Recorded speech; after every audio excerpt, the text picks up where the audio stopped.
चतुर्थोऽध्याय इंद्रादि देवताओं द्वारा देवी की स्तुति। सिद्धि की इच्छा रखने वाले पुरुष जिनकी सेवा करते हैं तथा देवता जिन्हें सब ओर से घेरे रहते हैं, उन जया नाम वाली दुर्गा देवी का ध्यान करें। उनके श्रीअंगों की आभा काले मेघ के समान श्याम है। वे अपने कटाक्षों से शत्रु समूह को भय प्रदान करती हैं। उनके मस्तक पर आबद्ध चंद्रमा की रेखा शोभा पाती है। वे अपने हाथों में शंख, चक्र, कृपाण और त्रिशूल धारण करती हैं। उनके 3 नेत्र हैं। वे सिंह के कंधे पर चढ़ी हुई हैं और अपने तेज से तीनों लोगों को परिपूर्ण कर रही हैं। ऋषि कहते हैं, अत्यंत पराक्रमी दुरात्मा महिषासुर तथा उसकी दैत्य सेना के देवी के हाथ से मारे जाने पर इंद्र आदि देवता प्रणाम के लिए गर्दन तथा कंधे झुकाकर उन भगवती दुर्गा का उत्तम वचनों द्वारा स्तवन करने लगे। उस समय उनके सुंदर अंगों में अत्यंत हर्ष के कारण रोमांच हो आया था। देवता बोले, संपूर्ण देवताओं की शक्ति का समुदाय ही जिनका स्वरूप है तथा जिन देवी ने अपनी शक्ति से संपूर्ण जगत को व्याप्त कर रखा है, समस्त देवताओं और महर्षियों की पूजनीया उन जगदम्बा को हम भक्ति पूर्वक नमस्कार करते हैं। वे हम लोगों का कल्याण करें। जिनके अनुपम प्रभाव और बल का वर्णन करने में भगवान शेषनाग, ब्रह्मा जी तथा महादेव जी भी समर्थ नहीं हैं, वे भगवती चंडिका संपूर्ण जगत का पालन एवं अशुभ भय का नाश करने का विचार करें। जो पुण्यात्माओं के घर में स्वयं ही लक्ष्मी रूप से, पापियों के यहाँ दरिद्रता रूप से, शुद्ध अंतःकरण वाले पुरुषों के हृदय में बुद्धि रूप से, सत्पुरुषों में श्रद्धा रूप से तथा कुलीन मनुष्य में लज्जा रूप से निवास करती हैं, उन आप भगवती दुर्गा को हम नमस्कार करते हैं। देवी, आप संपूर्ण विश्व का पालन कीजिए। देवी, आपके इस अचिंत्य रूप का, असुरों का नाश करने वाले भारी पराक्रम का तथा समस्त देवताओं और दैत्यों के समक्ष युद्ध में प्रकट किए हुए आपके अद्भुत चरित्रों का हम किस प्रकार वर्णन करें। आप संपूर्ण जगत की उत्पत्ति में कारण हैं। आप में सत्वगुण, रजोगुण और तमोगुण, ये तीनों गुण मौजूद हैं, तो भी दोषों के साथ आपका संसर्ग नहीं जान पड़ता। भगवान विष्णु और महादेव जी आदि देवता भी आपका पार नहीं पाते। आप ही सबका आश्रय हैं। यह समस्त जगत आपका अंशभूत है, क्योंकि आप सबकी आदिभूत अव्यकृता परा प्रकृति हैं। देवी, संपूर्ण यज्ञों में जिसके उच्चारण से सब देवता तृप्ति लाभ करते हैं, वह सोहा आप ही हैं। इसके अतिरिक्त आप पितरों की भी तृप्ति का कारण हैं, अतएव सब लोग आपको स्वधा भी कहते हैं। देवी, जो मोक्ष की प्राप्ति का साधन है, अचिंत्य महाव्रत स्वरूपा है, समस्त दोषों से रहित जितेंद्रिय तत्व को ही सार वस्तु मानने वाले तथा मोक्ष की अभिलाषा रखने वाले मुनिजन जिसका अभ्यास करते हैं, वह भगवती पराविद्या आप ही हैं। आप शब्द स्वरूपा हैं। अत्यंत निर्मल ऋग्वेद, यजुर्वेद तथा उद्गीत के मनोहर पदों के पाठ से युक्त सामवेद का भी आधार आप ही हैं।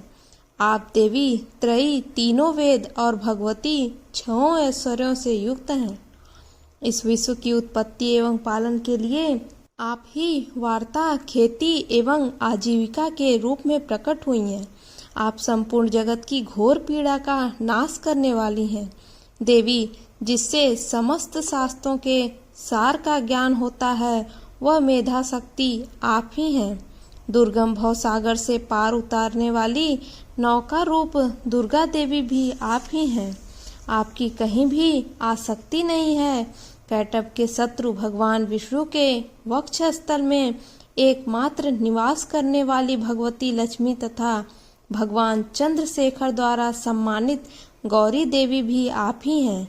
आपका मुख मंद मुस्कान से सुशोभित निर्मल पूर्ण चंद्रमा के बिंब का अनुकरण करने वाला और उत्तम सुवर्ण की मनोहर कांति से कमनीय है। तो भी उसे देखकर महिषासुर को क्रोध हुआ और सहसा उसने उस पर प्रहार कर दिया। यह बड़े आश्चर्य की बात है। देवी वही मुख जब क्रोध से युक्त होने पर उदय काल के चंद्रमा की भांति लाल और तनी हुई भौहों के कारण विकराल हो उठा, तब उसे देखकर जो महिषासुर के प्राण तुरंत नहीं निकल गए, यह उससे भी बढ़कर आश्चर्य की बात है। क्योंकि क्रोध में भरे हुए यमराज को देखकर भला कौन जीवित रह सकता है।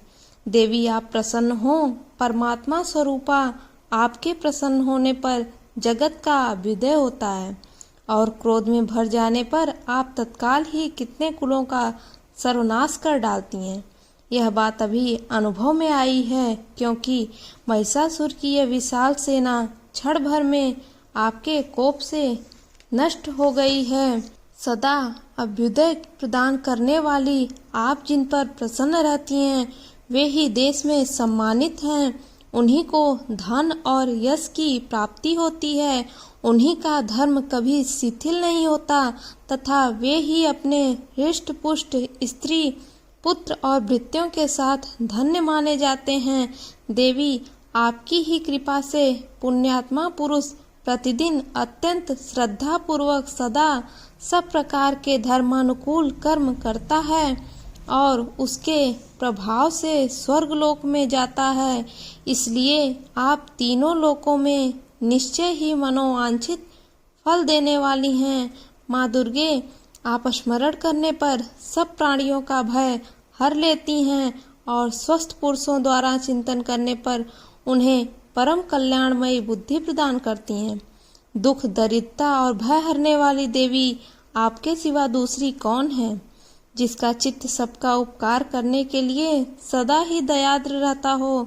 देवी इन राक्षसों के मारने से संसार को सुख मिले तथा ये राक्षस चिरकाल तक नरक में रहने के लिए भले ही पाप करते रहे हों, इस समय संग्राम में मृत्यु को प्राप्त होकर स्वर्गलोक में जाएं।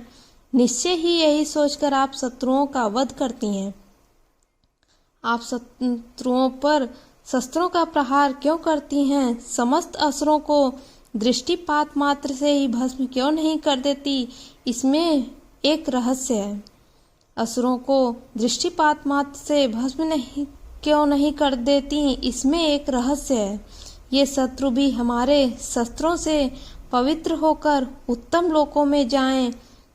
इस प्रकार उनके प्रति भी आपका विचार अत्यंत उत्तम रहता है।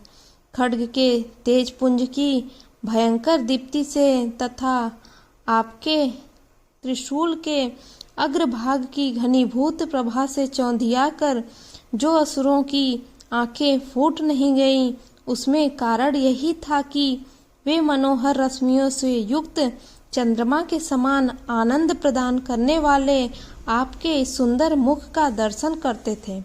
देवी आपका शील दुराचारियों के बुरे बर्तावों को दूर करने वाला है। साथ ही यह रूप ऐसा है जो कभी चिंतन में भी नहीं आ सकता और जिसकी कभी दूसरों से तुलना भी नहीं हो सकती, तथा आपका बल और पराक्रम तो उन दैत्यों का भी नाश करने वाला है जो कभी देवताओं के पराक्रम को भी नष्ट कर चुके थे। इस प्रकार आपने शत्रुओं पर भी अपनी दया ही प्रकट की है। वरदायिनी देवी, आपके इस पराक्रम की किसके साथ तुलना हो सकती है तथा शत्रुओं को भय देने वाला एवं अत्यंत मनोहर ऐसा रूप भी आपके सिवा और कहाँ है। हृदय में कृपा और युद्ध में निष्ठुरता, ये दोनों बातें तीनों लोकों के भीतर केवल आप में ही देखी गई हैं। मातः आपने शत्रुओं का नाश करके इस समस्त त्रिलोकी की रक्षा की है। उन शत्रुओं को भी युद्ध भूमि में मारकर स्वर्गलोक में पहुंचाया है तथा उन्मत्त दैत्यों से प्राप्त होने वाले हम लोगों के भय को भी दूर कर दिया है। आपको हमारा नमस्कार। देवी, आप शूल से हमारी रक्षा करें।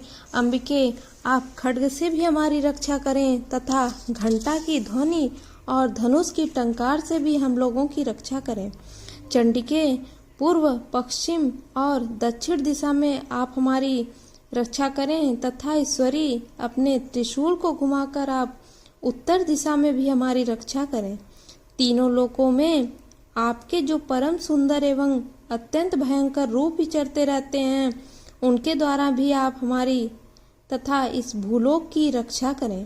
अंबिके, आपके कर पल्लवों में शोभा पाने वाले खड्ग, शूल और गदा आदि जो जो अस्त्र हों, उन सब के द्वारा आप सब ओर से हम लोगों की रक्षा करें। ऋषि कहते हैं, इस प्रकार जब देवताओं ने जगन माता दुर्गा की स्तुति की और नंदन वन के दिव्य पुष्पों एवं गंध, चंदन आदि के द्वारा उनका पूजन किया, फिर सबने मिलकर जब भक्ति पूर्वक दिव्य धूपों की सुगंध निवेदन की, तब देवी ने प्रसन्न वदन होकर प्रणाम करते हुए सब देवताओं से कहा। देवी बोली, देवताओं, तुम सब लोग मुझसे जिस वस्तु की अभिलाषा रखते हो उसे मांगो। देवता बोले, भगवती ने हमारी सब इच्छा पूर्ण कर दी, अब कुछ भी बाकी नहीं है, क्योंकि हमारा यह शत्रु महिषासुर मारा गया। महेश्वरी, इतने पर भी यदि आप हमें और वर देना चाहती हैं, तो हम जब जब आपका स्मरण करें, तब तब आप दर्शन देकर हम लोगों के महान संकट दूर कर दिया करें तथा प्रसन्न मुखी अंबिके, जो मनुष्य इन स्तोत्रों द्वारा आपकी स्तुति करें, उसे वित्त, समृद्धि और वैभव देने के साथ ही उसकी धन और स्त्री आदि संपत्ति को भी बढ़ाने के लिए आप सदा हम पर प्रसन्न रहें। ऋषि कहते हैं, राजन, देवताओं ने जब अपने तथा जगत के कल्याण के लिए भद्रकाली देवी को इस प्रकार प्रसन्न किया, तब वे तथास्तु कहकर वहीं अंतर्ध्यान हो गए। भूपाल, इस प्रकार पूर्व काल में तीनों लोकों का हित चाहने वाली देवी जिस प्रकार देवताओं के शरीरों से प्रकट हुई थी, वह सब कथा मैंने कह सुनाई। अब पुनः देवताओं का उपकार करने वाली वे देवी दुष्ट दैत्यों तथा शुंभ निशुंभ का वध करने एवं सब लोगों की रक्षा करने के लिए गौरी देवी के शरीर से जिस प्रकार प्रकट हुई थी, वह सब प्रसंग मेरे मुंह से सुनो, मैं उसका तुमसे यथावत वर्णन करता हूँ। इस प्रकार श्री मार्कंडेय पुराण में सावर्णिक मनवंतर की कथा के अंतर्गत देवी महात्म्य में शक्रादि स्तुति नामक चौथा अध्याय श्री दुर्गा अर्पणमस्तु।